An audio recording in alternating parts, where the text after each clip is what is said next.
Welcome, traveler. You're safe here tonight. Before we begin, I'd love to know where you're listening from. Write your location in the comments. Our little Western night community is spread across the world. Now, get comfortable, let your breath slow, and let the story begin. That night, beneath a ceiling of endless stars, a lone rider found something he'd forgotten existed. He came down from the high country, just as the sun bled orange across the horizon. The trail had been longer than memory could hold in. The dust on his coat was thick as time itself. His horse, a graying mare with patient eyes, carried him without complaint through the canyon's narrow mouth, where shadows pooled like dark water and the air turned cool against his weathered face. The rider had no name worth mentioning, or perhaps he'd simply stopped using it. Out here, in the vast stretches between towns that barely existed and rivers that ran dry half the year, names mattered less than the ability to read the land, to feel the shift of wind before a storm, to know when to stop and when to keep moving. Tonight, something in his bones told him to stop. He found a place where the canyon widened into a small valley, protected on three sides by walls of ancient stone that still held the day's warmth. A few scattered junipers grew in defiant clusters, their twisted trunks speaking of decades spent bending to the wind. A creek, narrow but steady, whispered over smooth rocks somewhere in the darkness beyond his immediate vision. The sound of it was like a conversation held in another room present, comforting, but not quite clear enough to follow. The rider dismounted slowly, his body remembering every mile of the day's journey. His boots met the earth with a soft crunch of sand and dried grass. The mare shook her head, her bit jangling gently, and he ran a hand along her neck, feeling the warmth of her beneath the dust. "Easy now," he murmured, his voice rough from disuse. "We're stopping here." He unsaddled her with practiced hands, movements so familiar they required no thought. The saddle came off and found its place near a flat rock. The blanket followed, damp with sweat, which he spread over a low bush to dry in the night air. The mare rolled in the dirt nearby, groaning with pleasure, her legs kicking at the sky. The rider watched her with something that might have been a smile, though his face had forgotten how to hold such expressions for long. There was firewood to gather, and he moved through the twilight collecting twisted branches of juniper and dead mesquite. There would sun-dried and ready to burn. The evening star appeared in the deepening blue above the western rim of the canyon, sharp and bright as a promise. He built the fire in a small depression ringed with stones, arranging the wood with the same careful attention he gave to everything not because he was particular by nature, but because out here, small mistakes could compound into larger problems, and larger problems could become the kind that didn't get solved. The fire took on the first match, crackling to life with a hunger that made him think of all the fires he'd built over all the years he'd been riding. How many had there been? He couldn't say. They blurred together in memory like fence posts, seen from a moving train, distinct individually, but collectively forming something else entirely, a line that stretched back into a past he no longer quite inhabited. The flames grew, pushing back the darkness in a small circle around him. He could feel the heat on his face, smell the sharp sweetness of burning juniper. The mare had finished her rolling and stood nearby, grazing on the sparse grass, her teeth making small, ripping sounds that were oddly soothing in their rhythm. The rider settled onto his bedroll, which he'd unrolled near enough to the fire to feel its warmth, but far enough to avoid the occasional spark that jumped free. He pulled a battered tin cup from his saddlebag and filled it from his canteen. The water was warm and tasted of metal, but it was wet, and that was what mattered. He drank slowly, feeling it slide down his throat, and for a moment he simply sat there, listening to the night come alive around him. But what the rider didn't yet know, what he couldn't have known in that quiet moment, was that this night would be different from all the others that had come before. The canyon filled with the sounds of darkness, the distant yip of a coyote somewhere up on the rim, the answering call of another farther away. An owl hooted from one of the junipers, a sound both mournful and matter-of-fact. The creek continued its whispering conversation with itself. The fire popped and settled, its flames dancing in patterns that seemed almost deliberate, as though they were trying to tell him something in a language he'd once known but could no longer quite understand. The rider reached into his coat pocket and withdrew a small object wrapped in soft leather. He held it for a moment without unwrapping it, feeling its weight and shape through the worn material. This was a ritual he'd performed countless times, always with the same mixture of reluctance and need, like pressing on a bruise to confirm it still hurt.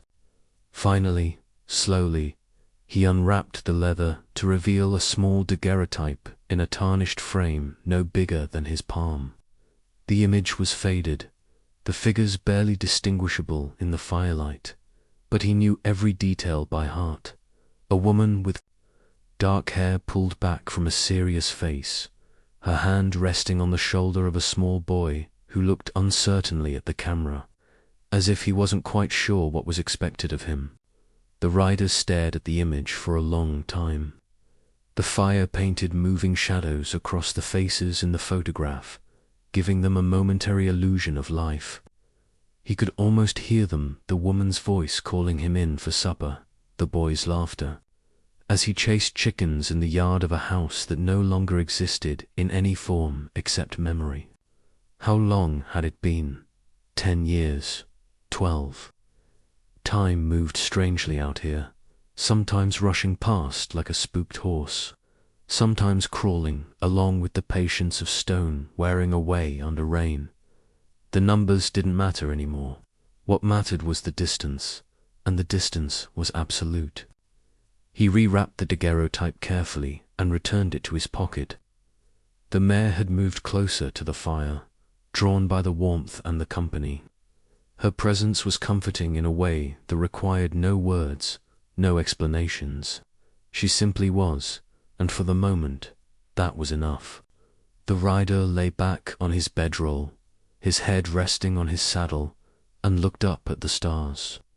They were emerging now by the thousands, by the millions, spreading across the blackness like salt spilled on a dark table. He'd spent so many nights under these same stars that they'd become almost like family, distant relations, who checked in regularly but never stayed long. There was Polaris, steady and reliable in the north. There was Orion, the hunter, just beginning his winter climb above the eastern rim. The Milky Way flowed across the center of the sky like a river of light, and he let his eyes follow it, not thinking, just seeing, just being present in this moment between all the moments that had been and all the moments yet to come. The wind picked up slightly, carrying with it the scent of sage from somewhere beyond the firelight. The rider closed his eyes and let the sounds of the night wash over him. The fire, the creek, the occasional stamp of the mare's hoof, the coyotes still calling to each other in their ancient language of territory and longing. Yet somewhere in the depths of that peaceful darkness, a question was beginning to form, one the rider had been avoiding for longer than he cared to admit. Sleep came slowly, the way it always did when his mind was turning things over. Half-dreams began to mix with memories, creating a strange landscape where past and present existed simultaneously. He was riding again, but the trail wasn't the one he'd followed today. It was older, narrower, winding through country he recognized but couldn't quite place. Someone was riding beside him, not close enough to see clearly, but present nonetheless. He could hear the creak of leather, the soft thud of hoofbeats on dirt. When he turned his head to look, the other rider was always just at the edge of his vision, never quite coming into focus. "You've been riding a long time," the other rider said, and the voice was familiar but long enough," the rider heard himself reply. "Where are you heading?" It was a simple question, but somehow it lodged in his chest like a stone. Where was he heading? He'd been moving for so long that the motion itself had become the destination. Away from something, certainly, but toward what? He woke with a start. Though the night was still deep and the fire had burned down to a bed of glowing coals that pulsed like a slow heartbeat. The mare was lying down nearby, her sides rising and falling in the deep rhythm of sleep. Everything was as it should be, yet something had shifted. Some internal balance had tilted. The rider sat up and added more wood to the fire. The new fuel caught quickly, flames licking up around the dry branches with eager tongues. He watched the fire rebuild itself, watched the darkness retreat a few more feet, watched the shadows dance on the canyon walls like ancient figures performing a ceremony whose meaning had been lost to time. He thought about the dream, about the question that had been asked. Where was he heading? The honest answer, the one he'd been avoiding, was nowhere in particular. He'd been running on momentum alone, like a wheel that continues to spin long after the initial force has been forgotten. Running from what? From the empty house where laughter used to live, from the graves under the cottonwood tree, from the man he'd been when those graves were still people, when that house was still a home. But perhaps what truly mattered wasn't. The leaving it was what came next, in the quiet space between breaths. The fire crackled sharply, sending up a spiral of sparks that rose toward the stars.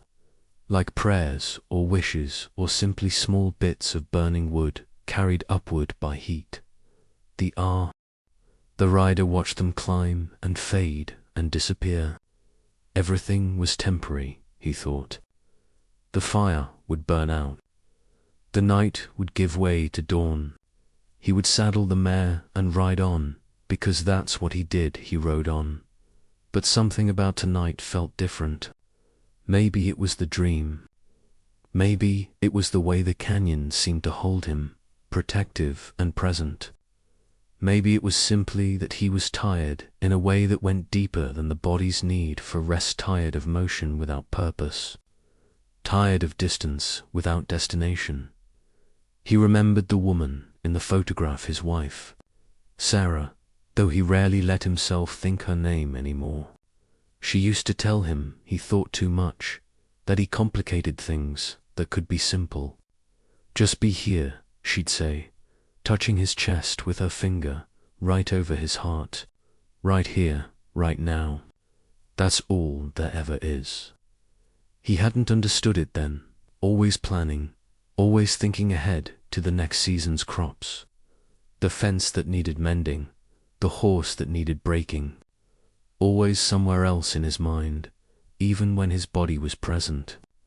And then the fever had come, sweeping through the county like a dark wind, and suddenly all his planning meant nothing. Sarah fell sick first. Then the boy Samuel, his name was Samuel. And the rider let himself think it now, let it hurt the way it needed to hurt, and within a week they were both gone. And the house was emptier than any canyon, more silent than any desert night. That's when he'd started riding. Not because he had somewhere to go, but because staying was impossible. The house held too many ghosts, too many small reminders of the life that had been stolen. So he'd saddled his horse and left, intending to be gone for a few days, maybe a week. That was 5 years ago. Was it 6? He'd lost count somewhere along the way, lost track of seasons and years in the endless. Procession of trails and towns and empty spaces. The fire had rebuilt itself into a steady burn, and the rider felt its warmth on his face like a gentle hand. The mare stirred but didn't wake, making a sound in her sleep that was almost like a sigh. The stars continued their slow wheel overhead, indifferent to human grief, present only in their own burning. 5 years or 6, it didn't matter. What mattered was the weight he'd been carrying, the burden of all that unspoken grief, all that guilt for not being able to save them, for not being there enough when they were alive. He'd been so busy planning for a future that never came that he'd missed the present he'd actually had. Just be here, Sarah had said. Right here, right now. The rider looked around at the canyon, at the fire, at his sleeping horse. He listened to the creek and the wind and the distant coyotes. He felt the earth beneath him, solid and patient. He was here, right now, in this moment, not in memory, not in regret, not in tomorrow's plans. Just here, it was a small realization, but it opened something in his chest that had been closed for a very long time. What he didn't know yet was that this opening, this small crack in the armor he'd built around himself, would change the shape of his journey in ways he couldn't foresee. The night deepened further, moving toward that darkest hour before dawn when the world seems to pause and hold its breath.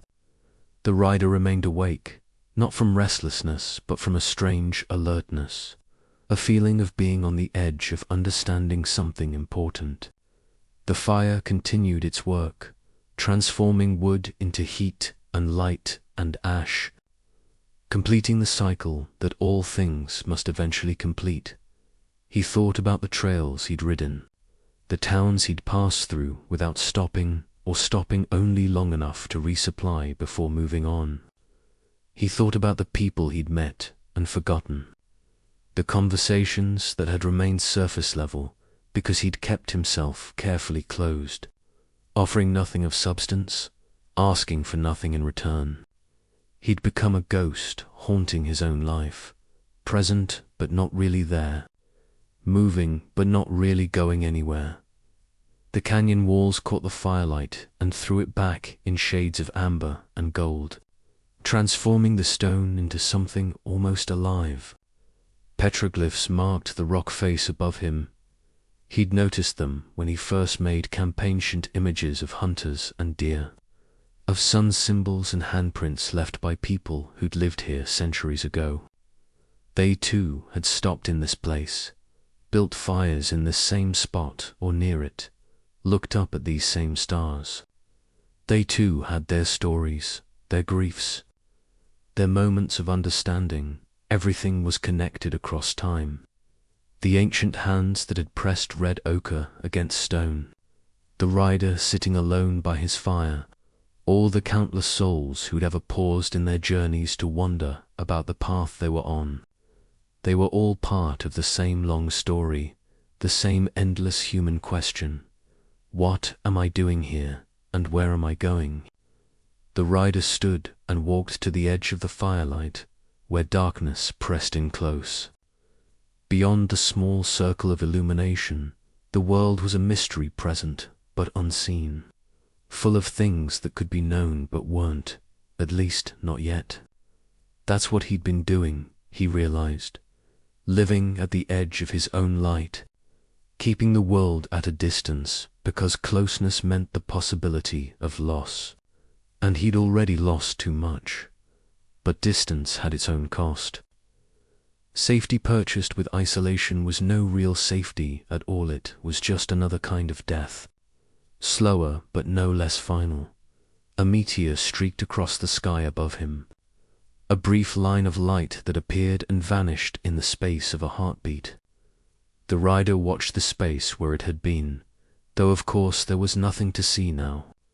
But it had been there, undeniably present for that one moment, burning bright in its brief transit from somewhere to nowhere.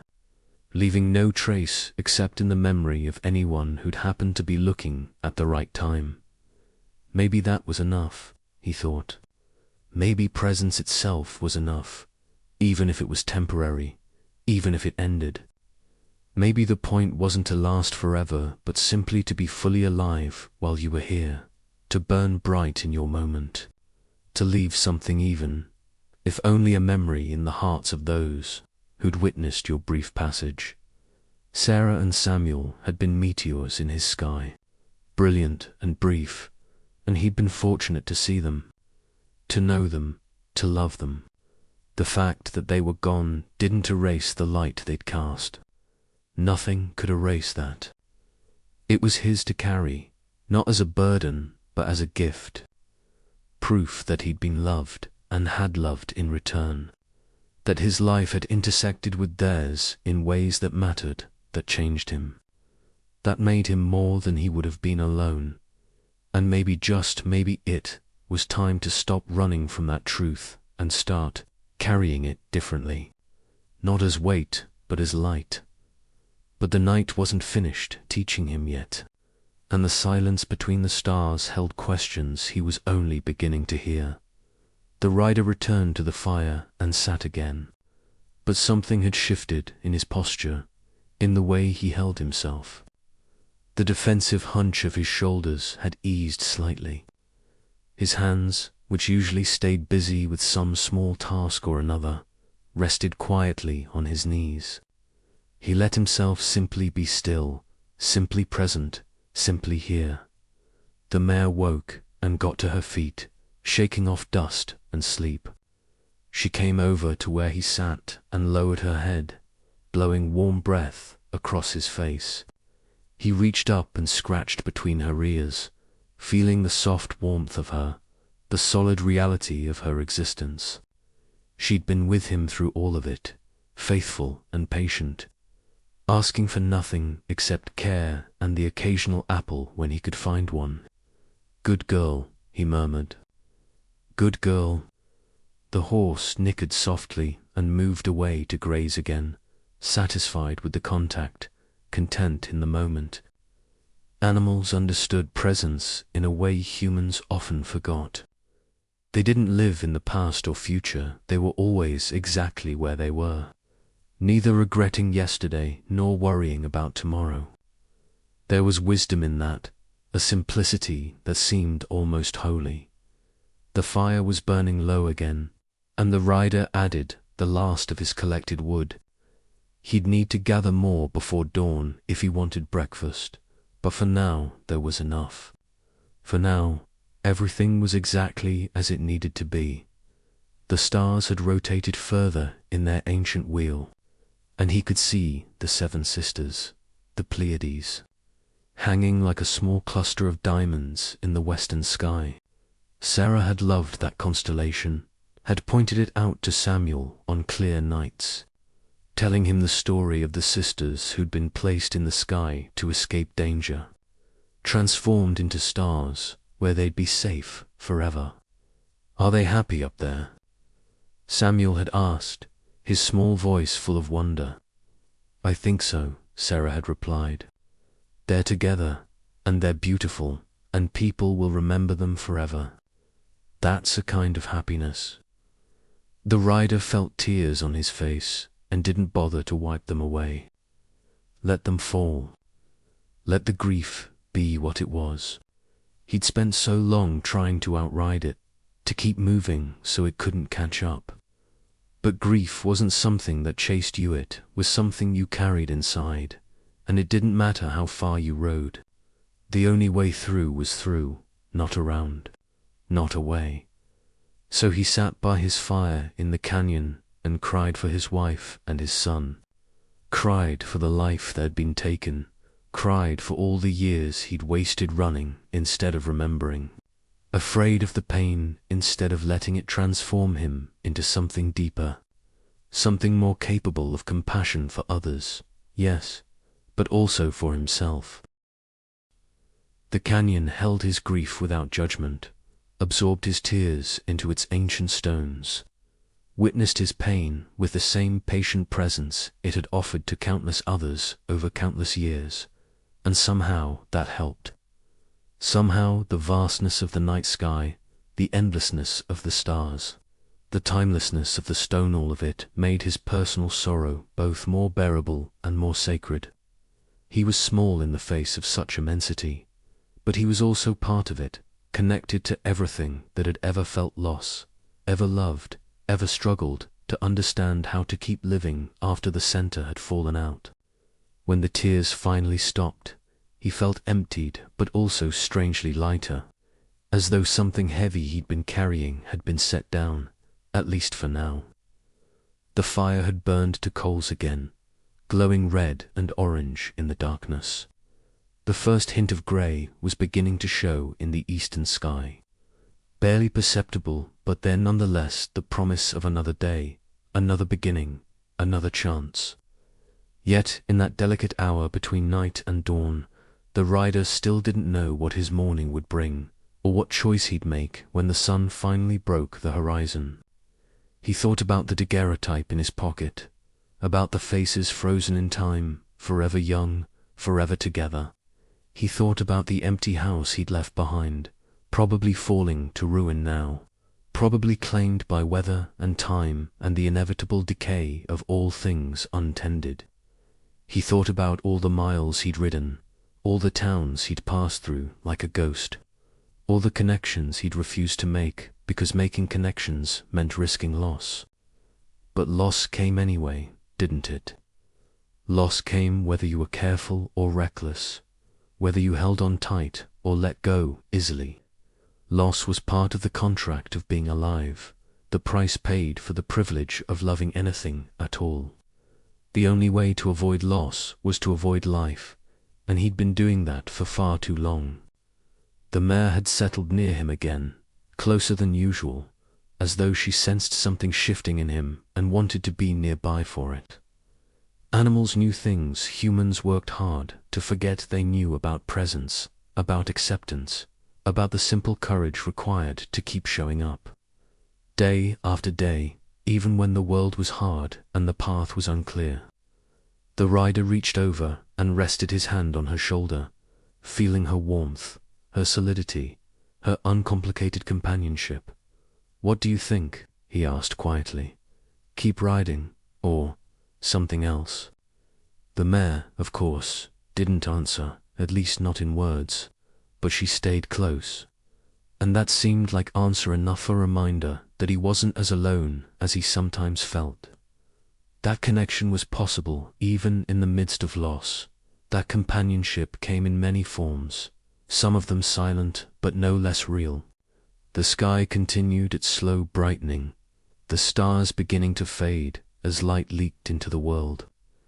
The eastern rim of the canyon was now clearly visible, a dark line against a grey sky that was shifting toward blue. Soon the sun would rise, and with it would come heat and light and the practical concerns of another day: where to ride, what to eat, whether to continue on the trail or perhaps sand. This was the thought that made his chest tighten with something that wasn't quite fear, but wasn't quite anything else either: whether to finally stop running and see what happened when he stood still. The coyotes had gone silent. The owl had finished its hunting and returned to wherever it slept away the day. Even the creek seemed quieter now, or perhaps his ears had simply adjusted to its constant presence, incorporating it into the background hum of existence. The world was holding its breath before the sunrise, that moment of perfect balance between darkness and light, night and day, ending and beginning. The rider stood and walked to where his saddle rested. He ran his hand over the worn leather, feeling all the miles embedded in its surface, all the weight it had carried, all the days it had been his chair, his pillow, his anchor. It was a good saddle, well made and well maintained despite hard use. It would carry him for years, yet if he let it, that was the question, wasn't it? Not whether the saddle would last, or the mare, or even his own body. Those things would endure until they didn't, following their own timelines. The question was whether he would let himself continue on the path he'd been on, or whether he'd have the courage to choose something different. He looked back at the fire, at the small circle of light it cast against the immensity of the canyon, against the vastness of the world beyond. That's what a life was, he thought. A small light cast for a brief time, pushing back darkness that would eventually reclaim everything. But while the light burned, it mattered. It illuminated, it warmed, it brought people together, it made things visible that would otherwise remain hidden in the dark. His light had been burning in exile, hidden away in canyons and deserts and lonely trails, wasted on nothing and no one. What if he took that light somewhere it could matter? What if he stopped hiding and started showing up again, really showing up, present and open and willing to risk the pain of connection for the possibility of meaning? The first ray of direct sunlight struck the top of the western canyon wall, turning the stone from gray to gold. The rider watched the light descend, inch by inch, as the sun climbed invisible behind the eastern rim. It was coming, inevitable and unstoppable, bringing with it another day, another choice, another chance to decide who he wanted to be and how he wanted to live. And then, just as the sun broke fully over the rim and flooded the canyon with sudden light, the rider understood what he had to do. Not immediately. He wasn't a man for sudden changes or dramatic gestures. But soon he would finish this journey, would ride to wherever this trail led, and then he would turn back. Not back to the empty house that was truly in the past, and he had no desire to haunt ruins, but back toward people, toward community, toward the possibility of connection. He would find a place that needed a man with his skills, a town that could use another pair of hands, another person willing to show up and be present and contribute something to the lives around him. It wouldn't be easy.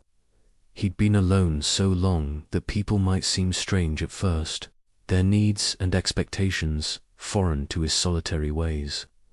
But he'd learn again, relearn the language of community, remember how to be part of something larger than himself, and maybe, eventually, the weight he carried would transform from burden into something else not forgotten.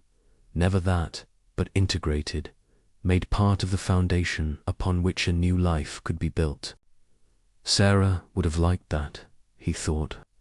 She always said he was at his best when he was helping others, when he was using his considerable skills in service of something beyond himself. And Samuel would have grown into a man who understood that loss was part of life but didn't have to be the end of life. That grief honored by action was grief transformed into purpose. The sun was fully up now, and the canyon was awash in morning light.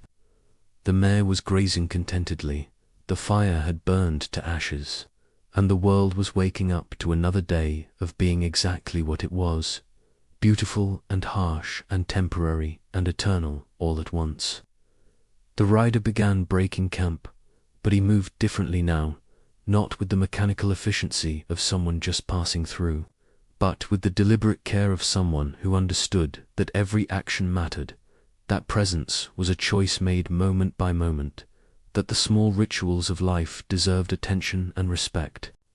He rolled his bedroll slowly, making sure it was tight and neat. He scattered the ashes of the fire and covered them with dirt, leaving no trace of his presence except the memory. He saddled the mare with gentle hands, speaking to her softly as he worked, thanking her for her patience and partnership. He filled his canteen from the creek, taking a moment to appreciate the cold clarity of the water, the way it caught the sunlight and threw it back in sparkles. When everything was ready and the mare was standing patiently waiting, the rider paused one last time. He looked back at the place where he'd spent the night, at the circle of stones that marked where his fire had been, at the canyon walls that had sheltered him, at the endless sky above. "Thank you," he said quietly, to the place, to the night that had passed, to whatever force had brought him here and given him this moment of clarity. Then he mounted his horse and turned her toward the trail that would lead him out of the canyon and onward toward whatever came next. The ride that day was different from all the rides that had come before.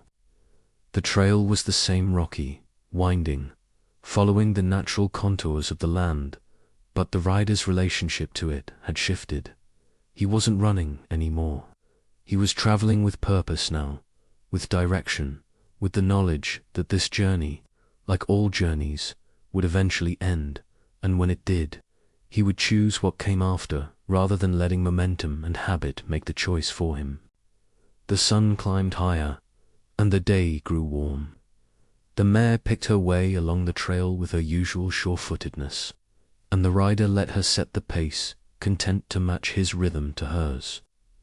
To be present in the movement without rushing towards some imaginary destination. They passed through areas where wildflowers were beginning to bloom, small bursts of color against the muted tones of rock and sand. They crossed a dry wash where water would flow during the rare rains, its bed marked with smooth stones and the tracks of animals that had passed this way. They climbed to higher ground where the air was thinner and cooler, where they could see for miles in every direction ridge after ridge of ancient land, beautiful and indifferent, marking time in eons while humans hurried through their brief moments of consciousness. Around midday, the rider stopped to rest in the shade of a large boulder.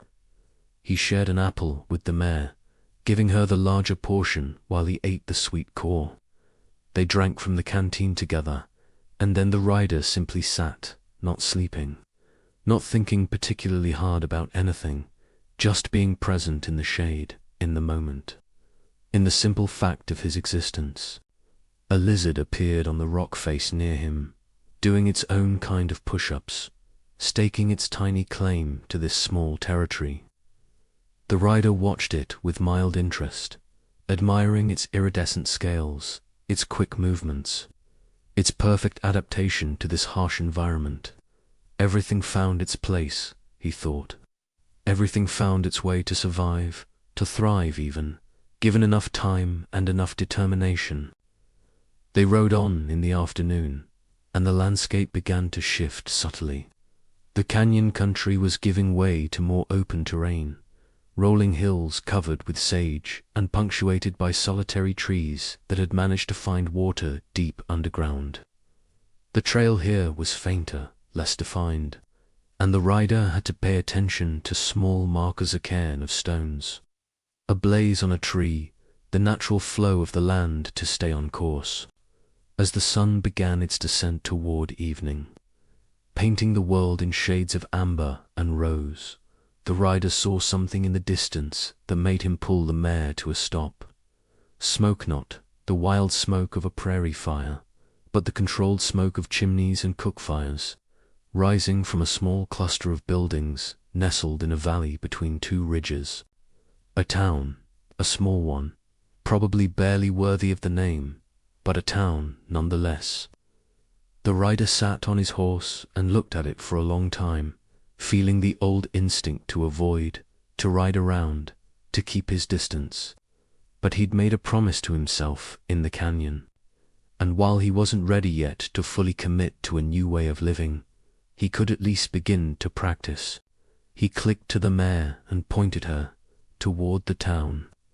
As they descended into the valley, he could make out details, maybe a dozen buildings, wooden structures that had weathered many seasons, a single street of packed dirt, corrals holding a few horses and cattle, a small church with a modest steeple, the kind of place where everyone knew everyone else, where newcomers were noticed but not necessarily unwelcome, where life moved at the pace of seasons rather than hours. The mare's hooves clomped on the hard dirt as they entered the town.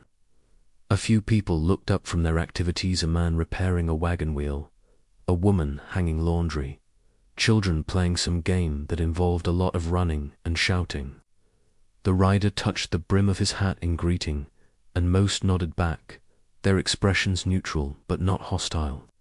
Curious, perhaps, waiting to see what he wanted, where he was going, whether he was trouble or just another rider passing through. There was a small general store with a sign that also advertised meals, and the rider guided the mare toward it. He dismounted and tied her to the hitching rail, then stood for a moment, gathering himself. This was harder than he'd expected. Just the simple act of walking into a building where other people were, where he'd have to speak, to interact, to be seen. But hard wasn't the same as impossible, and he'd survived harder things than a meal in a strange town. The door creaked as he opened it, and a bell jingled overhead. Inside, the store was dim and cool, smelling of coffee and leather and the indefinable scent of accumulated goods. An older man stood behind the counter, and he looked up as the rider entered.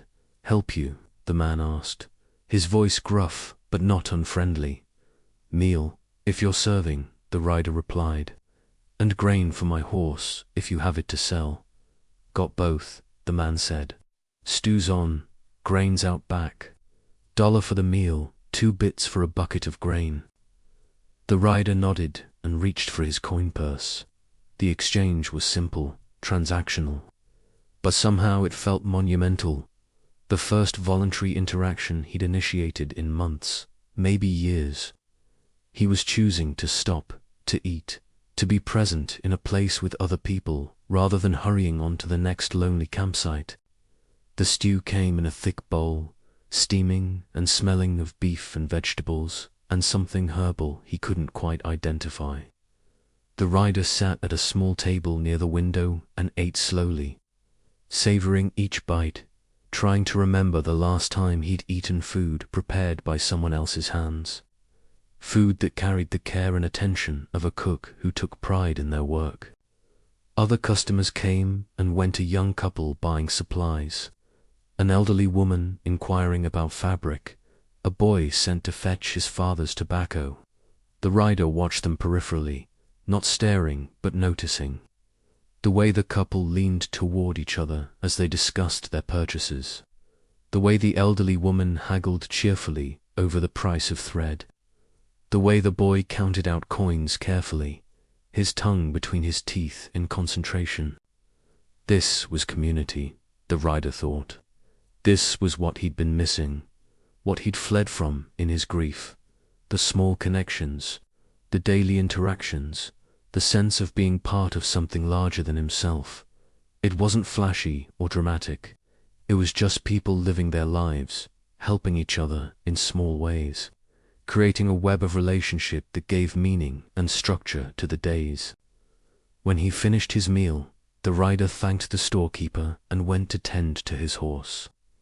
The man pointed him toward the grain, and the rider filled a bucket and brought it to the mare, who ate gratefully, pushing her nose deep into the oats. While she ate, he checked her over, looking for any signs of strain or injury, finding none. She was tired but sound, as reliable as ever. A voice spoke behind him. "She's a good-looking horse." The rider turned to find a man roughly his own age, weathered in the way of people who worked outdoors, with eyes that seemed kind despite the hardness life had carved into his face. "She is," the rider agreed. "Been with me a long time. Passing through?" It was the question the rider had been asked 100 times in 100 towns, and he'd always answered the same way, yes. But now he hesitated, because he wasn't sure anymore what the truth was. He was passing through this town, certainly. But was he passing through his life, or was he finally showing up for it? "For now," he said finally. "But I'm thinking about stopping somewhere." Eventually, the man nodded as though this made perfect sense. "Town could use a man with your look. We're short on folks who know horses, if you're skilled that way." "I know horses," the rider admitted, "and cattle, and fixing things that break. All useful skills out here," the man said. "If you decide to stop, talk to Samuel Greer. He runs the livery. Always looking for help." He paused, then added, "I'm James Fletcher.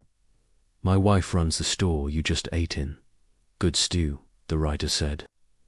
Then, after a moment's hesitation, he offered his hand.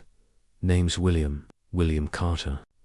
It was the first time he'd said his name out loud in longer than he could remember, and it felt strange in his mouth, like a word from a language he'd almost forgotten. But James Fletcher shook his hand firmly, and the contact, human and warm and solid, seemed to seal something, to make it real. "Well, William Carter," James said, "you're welcome to stay the night if you want. We've got a boarding house. It's not much, but it's clean and the price is fair. Or, if you'd rather, you can camp just outside town by the creek. Nobody'll bother you either way." The rider William considered. The old instinct was to choose the creek, to maintain distance, to keep himself separate. But he'd made a promise in the canyon, and promises mattered, even ones made only to yourself. "The boarding house," he said. "If there's room, there's room," James assured him. "Martha runs it, she's Fletcher's sister. Just head down to the end of the street, building with the blue door. Tell her I sent you." They talked a bit longer, surfaced things about the weather and the town and where the best water could be found. It was the kind of conversation William had avoided for years, but now he forced himself to participate, to ask questions, to seem interested and, to his surprise, to actually become interested. James was a rancher, he learned, with a small spread a few miles outside town. He had 3 children, 2 boys and a girl. He'd lived here all his life except for a few years when he'd tried to make it in a bigger city and had come running back, deciding he'd rather be poor in a place he loved than miserable somewhere else. "This land gets in your blood," James said, looking out at the surrounding hills. "It's not easy living, but it's honest. You know where you stand. The land doesn't lie to you." William nodded, understanding exactly what he meant. The land had been his companion through his long exile, his teacher, his confessor. It had asked nothing from him except that he pay attention, that he show respect, that he match his pace to its rhythms rather than trying to impose his will upon it. Eventually James excused himself chores to do before dark and William was alone with his horse again. He gathered his gear and led the mare down the street, toward the blue door, feeling the eyes of the town on him, but trying not to let it make him self-conscious. He was just a man seeking a place to sleep. That was all. That was enough.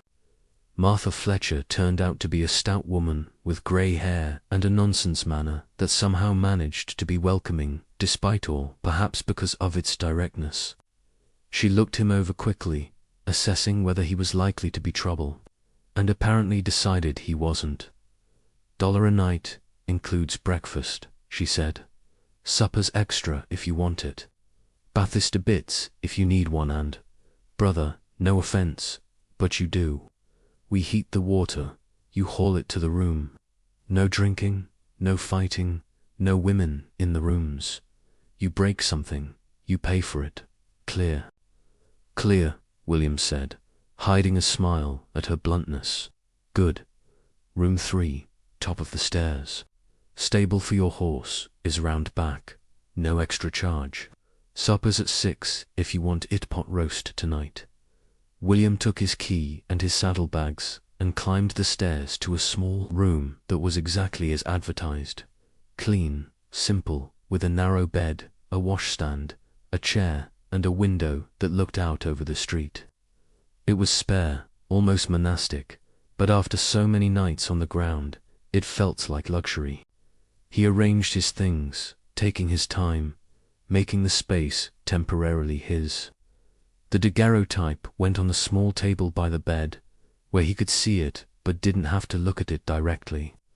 The rest of his gear was stowed or hung according to long habit, when everything was in its place. He sat on the bed and realized how tired he was, not just from the day's ride, but from all the days, all the miles, all the years of holding himself so tightly closed.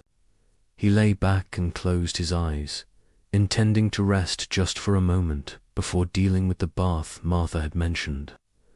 But sleep took him quickly, pulling him down into darkness that was blessedly free of dreams. But when he awoke, as twilight settled over the town, he found himself wondering, could he really do this? Could he really stop running, plant roots, become part of something again? William sat up and rubbed his face, feeling the grit of travel and the weight of uncertainty. Through the window, he could see the town beginning to light its lamps, small points of warm light blooming against the gathering dusk. Somewhere a dog barked, somewhere a child called out, and a parent's voice answered. The ordinary sounds of ordinary life, the kind of life he'd once had and lost and had been afraid to reach for again. He went to the window and looked out, watching the town settle into evening. A man walked past carrying a lantern. Two women stood talking on a corner, their conversation animated but their voices too low to make out words. In the distance, beyond the edge of town, the land stretched away into darkness. The same vast open spaces he'd been traveling for so long. The pull was still there, the urge to saddle the mare and ride out, to return to the safety of solitude, to avoid the risk of connection and all the pain that could come with it. It would be easy to thank Martha in the morning, to mount up and disappear back into the wilderness, to tell himself he'd tried, but it was too hard, too soon, too much. But Sarah's voice was in his head again.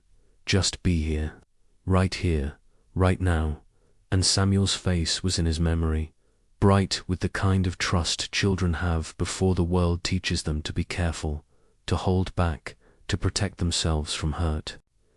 They hadn't had a choice about leaving, but William did have a choice about how he lived the life he had left. He could honor their memory by continuing to hide, by treating his survival as a kind of extended death, going through the motions of existence without really living. Or he could honor them by showing up fully, by taking the risk of presence, by becoming again the kind of man who engaged with life despite its capacity to hurt him. The pot roast Martha had promised smelled wonderful, the scent drifting up from the dining room below. His stomach growled, reminding him he'd only had the one bowl of stew hours ago. That was a start, wasn't it? Going downstairs to eat supper with strangers. A small step, but all journeys were made of small steps, one after another, accumulating into distance, traveled, into transformation. William washed his face and hands in the basin, ran his fingers through his hair, and descended the stairs. The dining room held 3 tables, and 2 of them had people already eating. Martha was moving between the kitchen and the tables with the efficiency of long practice, carrying plates and refilling coffee cups. "Pot roast?" she asked when she saw him, and he nodded. "Please." She pointed him to the empty table, and he sat, feeling conspicuous, feeling watched, even though the other diners were mostly focused on their own meals and conversations. Martha brought him a plate piled with meat and vegetables and potatoes, along with thick slices of bread and a cup of coffee so strong he could smell it from across the table. "Eat up," she said. "You look like you need it." He did eat, and the food was good, simple, but well prepared. The kind of cooking that came from caring about the outcome, even when you'd made the same meal 1,000 times before. As he ate, he listened to the conversations around him. Farmers talking about crops, a couple discussing their daughter's upcoming wedding, an older man telling a story about a fishing trip that apparently hadn't gone as planned. Normal, all of it so beautifully, mundanely normal. This was what he'd been avoiding. What he'd thought he couldn't handle. The simple reality of people living their lives, making plans, having hopes, continuing on despite the fact that loss and grief and hardship were always possible, always waiting. They knew that everyone in this room had probably experienced their own versions of loss, but they kept going, kept showing up, kept finding reasons to laugh and plan and care. After supper, William went out to check on the mare one more time. She was comfortable in her stall, with fresh hay and water, content in the way of horses who knew they were cared for. He spent some time just being near her, brushing her coat, checking her hooves, performing the small rituals of care that had become meditation for him over the years. "We might stay here a while," he told her quietly. "Would you mind that?"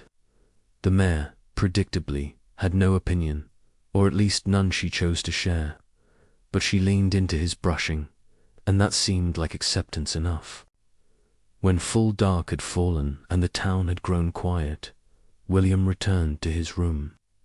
He lit the lamp and sat in the chair by the window, looking out at the night. The stars were emerging, the same stars he'd watched from the canyon, from countless campsites, from every point on his long journey away from grief. They were constant, unchanging, indifferent to human drama, and there was comfort in that reminder that everything was part of something larger, that his personal story was just one thread in an infinite tapestry. He took the daguerreotype from the table and held it in the lamplight, looking at the faces that had been his whole world once. They seemed so young. Sarah couldn't have been more than 22 when that photograph was taken. Samuel barely 5. Their whole lives ahead of them, though of course they'd had no way of knowing how brief those lives would be. "I'm going to try," he told them, speaking aloud to faces that could never respond. "I'm going to try to stop running. I don't know if I can do it, but I'm going to try. For you, for me. Because I think that's what you'd want, what you'd tell me to do if you could." The faces in the photograph looked back at him, frozen in their moment of time, forever together, forever young. They didn't answer, because they couldn't, because they existed now only in his memory and in the silver traces on old paper. But William felt something ease in his chest, some small release of the vice that had been squeezing his heart for so long. He would try. That was all anyone could do. Try to show up, try to be present, try to find meaning in the continuing struggle of being alive. Sometimes you succeeded and sometimes you failed, but the trying itself mattered. The effort itself had value. William wrapped the daguerreotype carefully and placed it back on the table. Then he undressed and got into the narrow bed, and for the first time in longer than he could remember, he fell asleep quickly and slept deeply, without dreams or nightmares, held by the knowledge that tomorrow he would wake up in the same place that he was choosing to stay, at least for now. At least to see what happened when he stopped moving and started living. Yet even in that deep sleep, something in him whispered, "What comes next will require more courage than anything you've faced before." Morning came with birdsong and the sounds of the town waking up, horses being led from stables, wagon wheels creaking, someone chopping wood, voices calling greetings to each other. William woke slowly, disoriented for a moment, having to remember where he was. When it came back to him, the town, the boarding house, the decision to stay, he felt both relief and a flutter of anxiety in his stomach. But he'd committed to trying, and trying meant getting out of bed, getting dressed, going downstairs to the breakfast Martha had promised. It meant showing up even when it was uncomfortable, especially when it was uncomfortable. The dining room held only 2 other guests at this early hour, and they nodded to him as he sat.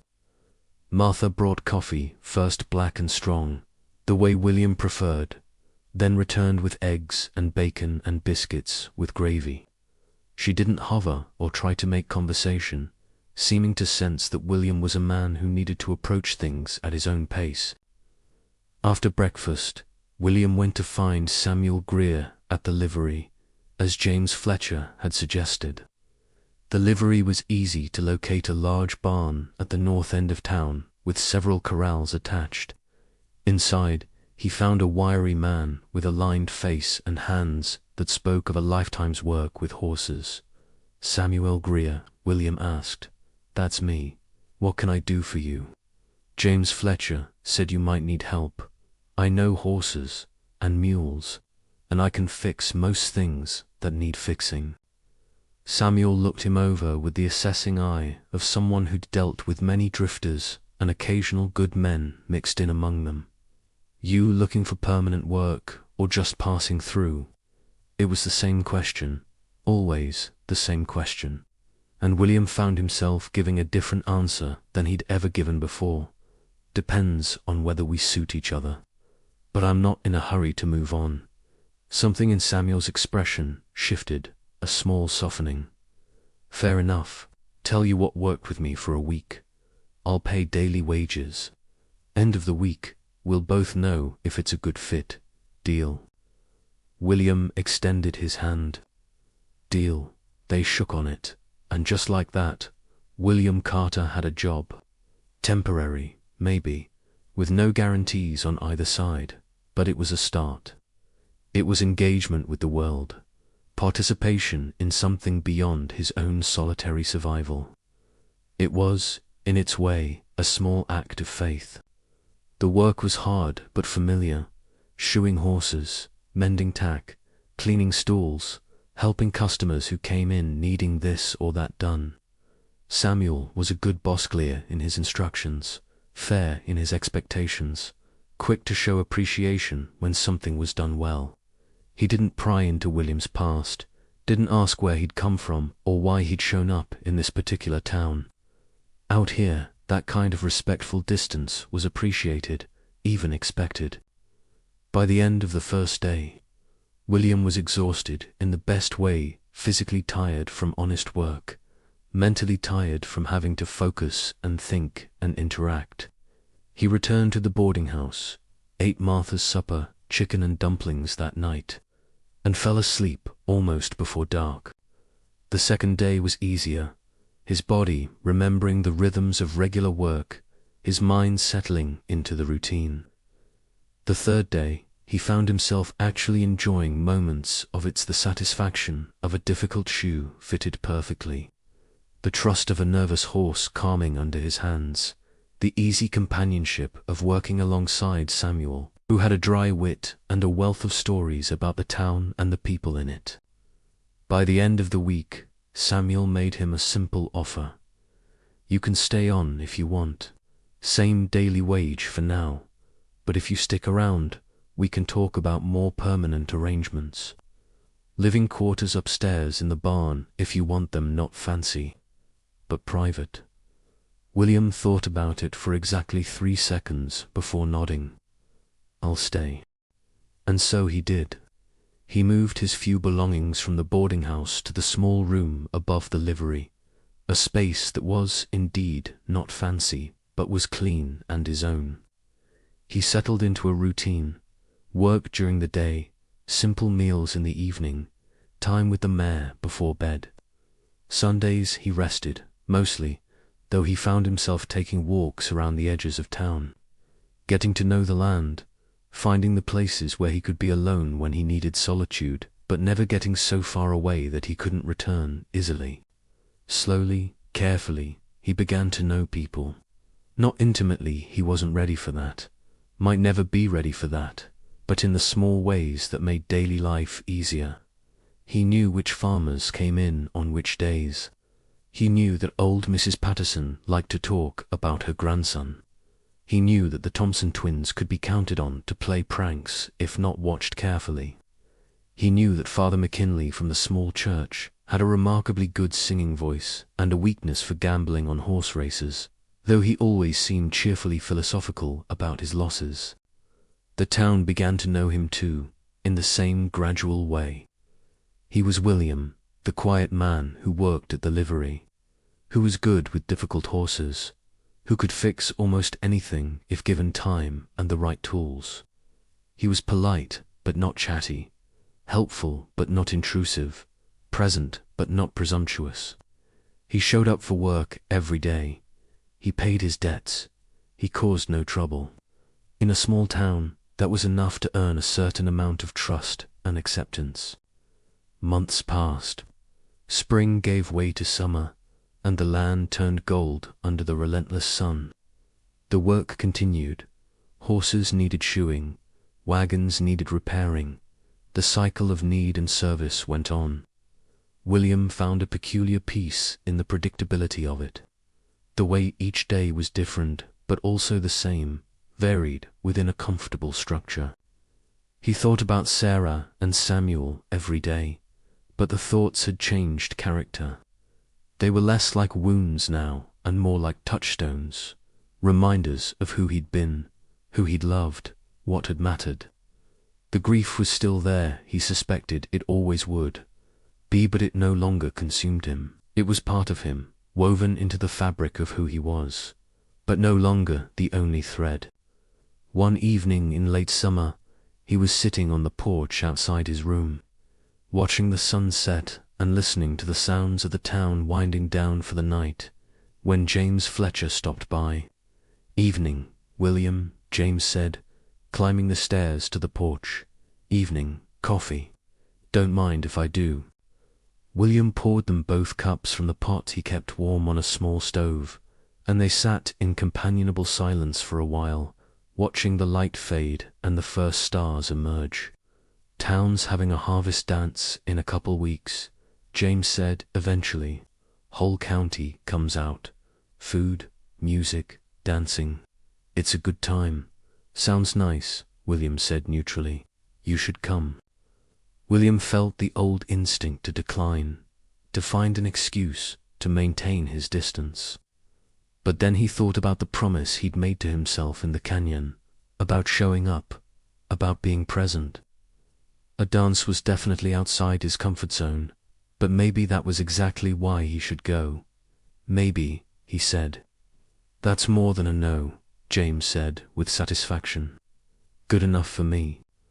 They talked a while longer about nothing, in particular the weather, the quality of this year's hay crop, a horse that had come through with an interesting scar pattern. Then James headed home to his family, and William was alone again, but it was a different kind of alone than it had been. It was chosen, temporary, surrounded by the invisible but real connections he'd begun to form.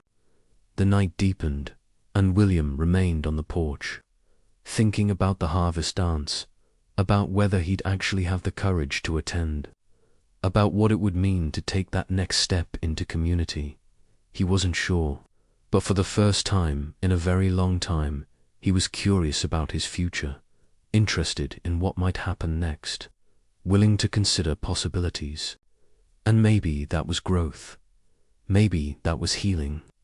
Maybe that was what it looked like when you slowly, carefully, step by step, began to live again after grief had convinced you that living wasn't worth the risk. And there, under the familiar stars, in a town that was beginning to feel like it might someday be home, William Carter felt something he'd thought he'd lost forever: hope.